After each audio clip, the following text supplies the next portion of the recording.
آج میں آپ کو فرق پڑتا میں انٹروڈیوس کرانا چاہتی ہوں with a guest on set جو کہ medical director of Child Life Foundation ہیں اور ان کا نام ہے ڈاکٹر محمد عرفان حبیب۔ السلام علیکم۔ وعلیکم السلام۔ کیسے ہیں آپ؟ الحمدللہ ٹھیک ٹھاک۔ Welcome to the show.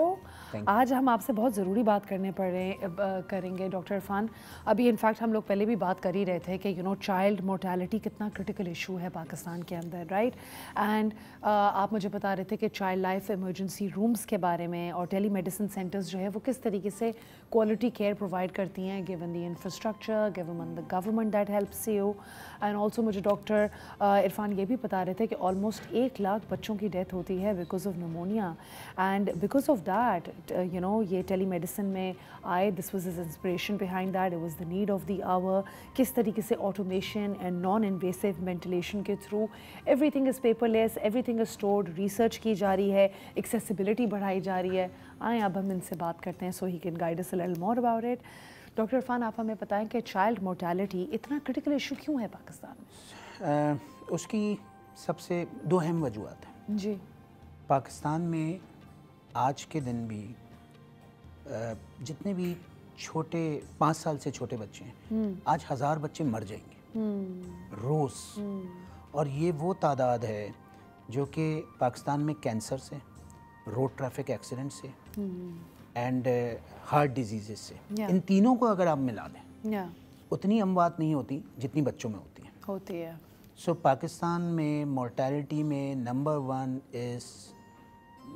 1 are children less than 5 year. روز 1000 بچے آج مر جائیں گے، اور ان کی تعداد ان 3 بیماریوں سے بھی زیادہ ہے۔ دوسرا، ہمارے جتنے پڑوسی ممالک ہیں، آپ نے پوچھا کیوں کریٹیکل ہے، ہمارے ہی پڑوسی ممالک ہمارے ہی جیسے انڈیا اور بنگلہ دیش، ان کی جو مورٹیلٹی کا ریٹ ہے انڈر 5 کا، پاکستان کا اس وقت 63 ہے ہر 1000 بچے میں سے، یعنی ہر 5 سال سے چھوٹے جو 1000 بچے ہیں ان میں سے 63 بچے ہلاک ہو جاتے ہیں، اور انڈیا میں یہی ریٹ 31 ہے، آدھا 31، اور بنگلہ دیش میں انڈیا سے بھی کم ہے اور وہ ہے 27۔ اور جو ان میں سب سے زیادہ پیدائش والے بچے ہوتے ہیں پہلے دن پہ، نوزائیدہ بچے جسے کہتے ہیں، 28 دن سے کم عمر بچے، نیونیٹ جنہیں کہا جاتا ہے ہماری ٹرمینالوجی میں، تو اس میں آپ سوچیں کہ پاکستان میں اگر 40 ہر 1000 بچے میں سے، ہر 1000 پیدا ہونے والے بچے میں سے 40 ہے اگر ان کا ریٹ، تو انڈیا میں وہ 19 ہے، بنگلہ دیش میں وہ 16 ہے۔ ہمارے ہی جیسے حالات، ہماری ہی جیسی آبادی، ہمارا ہی جیسا کلچر، لیکن اس وقت وہ کہاں پہ ہیں؟ اس لیے میرے آپ کے سوال کا جواب یہ کہ وائی اٹ از کروشل۔ سو ہماری قوم کو اب اس کا اندازہ ہونا چاہیے کہ اس وقت سب سے اہم کام کیا ہے۔ آئی انڈرسٹینڈ، بٹ یہ چائلڈ مورٹیلٹی اتنی زیادہ نمبرز کا اگر آپ ویریشن دیکھیں ود پاکستان، انڈیا اینڈ بنگلہ دیش، اٹ گوز ٹو شو کہ آئی تھنک کافی دفعہ یہ کلائمیٹ چینج بھی اس چیز کو افیکٹ کرتا ہے، جتنی زیادہ پولوشن ہے، بٹ یہ تو انڈیا میں بھی ہے، یہ تو بنگلہ دیش میں بھی ہے، سو ہاؤ کم پاکستان کے نمبرز اتنے آؤٹریجسلی زیادہ ہیں؟ شاید میں یہ کہوں کہ معاشرے کی بے حسی کم ہو گئی ہے، کیونکہ پاکستان میں یا کسی بھی دنیا کے کسی بھی ملک میں بچوں کے اموات کی، اور یہ وہ اموات ہیں جو کہ پریونٹیبل کازز ہیں نا، ملیریا اس کی دوا موجود ہے، ڈائریا کی دوا موجود ہے، نمونیا کی دوا موجود ہے، لیکن بچے ان بیماریوں سے نہیں مر رہے، بچے بے حسی کی وجہ سے مر رہے ہیں، معاشرے کی بے حسی اور جتنے سسٹم کی بے حسی ہے اس کی وجہ سے بچے زیادہ مر رہے ہیں۔ کلائمیٹ چینج وہاں بھی ہو رہا ہے، کلائمیٹ چینج یہاں بھی ہو رہا ہے، لیکن آپ نمبروں کا فرق دیکھیں گے کتنا بڑا ہے۔ Of course, so this is very important. This is very important, and how is child Life foundation contributing? So child Life foundation نے اپنے سفر کا آغاز کیا تھا 15 سال پہلے، اچھا، اور سول ہاسپٹل سے ہم نے آغاز کیا تھا۔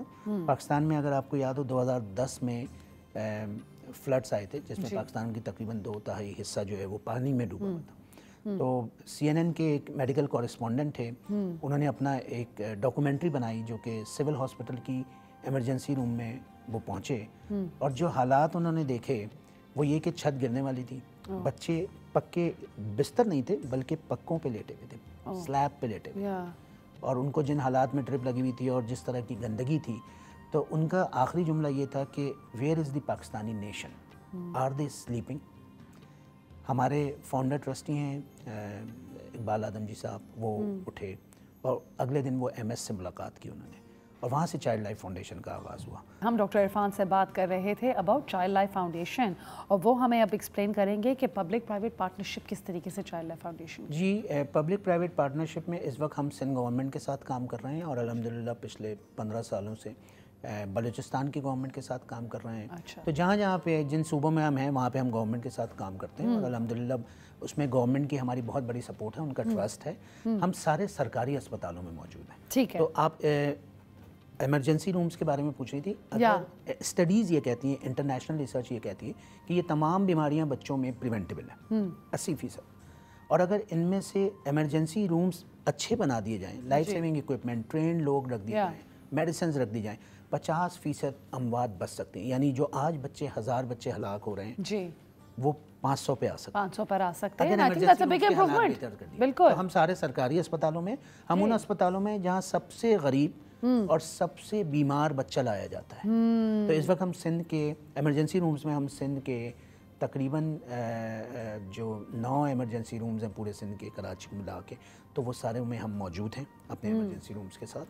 ارجنٹ کیئر بھی ایک موجود ہے نیو کراچی میں, اور اس کے علاوہ ہم ٹیلی میڈیسن سیٹلائٹ سینٹر. ہاں, میں آپ سے ٹیلی میڈیسن کا ہی پوچھنا چاہ رہی تھی کہ رورل ایریاز میں کس طریقے سے کام کرتے ہیں. رورل ایریا میں اس طرح سے کہ وہاں پہ ہماری نرس موجود ہے اور ریسرچ بھی یہی کہتی ہے کہ ایک سیکنڈ اوپینین جو ہے وہ ہمیشہ فائدہ دیتی ہے. تو ٹیلی میڈیسن کا فائدہ یہ ہوا, ابھی انڈیانا یونیورسٹی کی ایک ریسرچ آنے والی ہے ہمارے ساتھ. اچھا. اور ہم نے 26,000 مریضوں کا جو ڈیٹا دیکھا, اس میں ہر دوسرے مریض میں ایک چینج ہے. اچھا. ایک فائدہ ہوا اس کو. یعنی بچوں میں ڈوزز بڑا امپورٹنٹ ہے. جی بالکل. اگر وہاں کی نرس یا ڈاکٹر نے, کیونکہ وہ چائلڈ اسپیشلسٹ نہیں ہے, تو ایک ماہر ڈاکٹر جو یہاں سے مشورہ دے رہا ہے وہ اگر اس کی ڈوز کو صحیح رکھے گا, صحیح چینج کرے گا, اگر اس کی تشخیص میں ہیلپ کرے گا, تو ہر دوسرے بچے میں 50% میں یہ تبدیلی آئے گی. اور آپ کی یہ ٹیلی میڈیسن نیٹ ورک جو ہے یہ over the internet and over the phone, over the WhatsApp and over multiple ways آپ لوگ انشور کرتے ہیں کہ نرس کو صحیح گائیڈنس ملے, وچ از آئی تھنک کوائٹ. اور ایمرجنسی روم کا جو امپیکٹ ہے جی ان تمام اسپتالوں میں, آج سے تقریباً 12-13 سال پہلے ایک اسٹڈی ہوئی تھی, اسٹینفورڈ کی اسٹڈی تھی. اچھا. انہی سرکاری اسپتال, ان میں بچوں کی جو اموات ہے نیونیٹ کی ہٹا کے 28 دن سے بڑے بچوں کی اموات وہ تھی 12%. آج 12 سال بعد لینسٹ جو کہ دنیا کا سب سے بڑا میڈیکل جرنل کہلاتا ہے, اس میں ہمارے 2 سرکاری اسپتالوں میں جو ریسرچ ہوئی, آج وہ کہتی ہے 1.2. 12 میں جو نقطہ لگا 1.2 کا, وہ 12 سال لگے. ٹھیک ہے. تو لینسٹ نے یہ پیپر پبلش کیا ہے جو کہ ریسنٹلی ابھی لاسٹ منتھ پبلش ہے. That is the impact.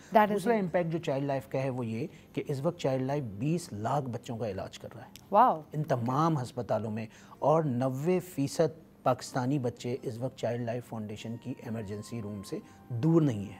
تو اگر ایک بچے کو خدا نہ خواستہ بخار کے ساتھ پڑتے ہیں اور وہ اس ہسپتال تک پہنچ جاتا ہے, اور اسے ایک ماہر ڈاکٹر ٹیلی میڈیسن کے ذریعے یا وہاں بیٹھے ہوئے ہمارے جو ایمرجنسی روم ہے ان میں مشورہ دیتا ہے یا علاج ہوتا ہے, سو آپ سوچیں کہ اس کا امپیکٹ اس مورٹیلٹی پہ کتنا پڑے گا, اور جو کہ نتیجہ ہمارے سامنے آ رہا ہے. اور یہ کس طریقے سے آپ لوگ اس کی کریڈیبلٹی اور فائنینشیل ٹرانسپیرنسی بھی رکھتے ہیں؟ جی الحمدللہ کریڈیبلٹی کا جہاں تک جتنا پاکستانی ڈائسپورا انٹرنیشنل فلنتھراپی ہے وہ ہمارے ساتھ ہے, گورنمنٹ ہمارے ساتھ ہے, سندھ گورنمنٹ بھی, بلوچستان گورنمنٹ بھی, اور باقی دیگر گورنمنٹ. ساتھ میں ہمارا جو ایکسٹرنل آڈٹ ہوتا ہے وہ ہوتا ہے فرگوسن سے. Ferguson is the number 1 audit in Pakistan. اس کے علاوہ ابھی PCP Pakistan centre of philanthropy جو ہے وہ ہمیں ایکریڈیشن. ایک اور چیز جو میں آپ کو اور ناظرین کے لیے بتاتا چلوں, پاکستان میں واحد سرکاری ہسپتال, سول ہسپتال کو ابھی JCIA کے بعد ہوتا ہے سیف کیئر. سیف کیئر نے لیول 5 ایکریڈیشن دی ہے چائلڈ لائف کی ایمرجنسی روم کو, اور in one go we got 5 out of 5. So Pakistan کا پہلا سرکاری ہسپتال ہے, سول ہسپتال, جس کو سیف کیئر سے ایکریڈیشن ملی. So that is our credibility. And we are also doing research جو کہ میں نے ٹیلی میڈیسن کا بتایا, اور اس مورٹیلٹی کا جو 12 سے 1.2 پہ پہنچی. امیزنگ. اچھا, میں آپ سے بالکل اینڈ میں آپ ایک اگر مختصر طریقے سے ہمیں 1 لائن میں بتا دیں کہ کس طریقے سے ہم کنٹریبیوٹ کر سکتے ہیں. بس thank you so much for being here. آپ ہمارے ایمرجنسی روم میں آئیے. ٹھیک ہے. میں آپ کو بلکہ دعوت دوں گا، آپ ہمارے سول ہاسپٹل کے ایمرجنسی روم آئیے جو کہ سیف کیئر ایکریڈیٹڈ ہے. وہاں پہ ہمیں آپ کو موقع مل سکے گا ٹیلی میڈیسن کو بھی دیکھنے کا، کہ وہاں پہ ان علاقوں میں جن کا بڑی مشکل، میں نے خود فرسٹ ٹائم نام سنا ہے وشوک کا، پپلا کا، ٹنگوانی کا، آپ ان علاقوں کو وہاں سے بیٹھ کے دیکھیں گے کہ ہم کس طرح مشورے دیں. تو میں اپنے پاکستانی بھائیوں سے ریکویسٹ کروں گا کہ وہ آئے اور ہمارا کام دیکھیں، اور اس کے بعد جو کچھ ہو سکے بالکل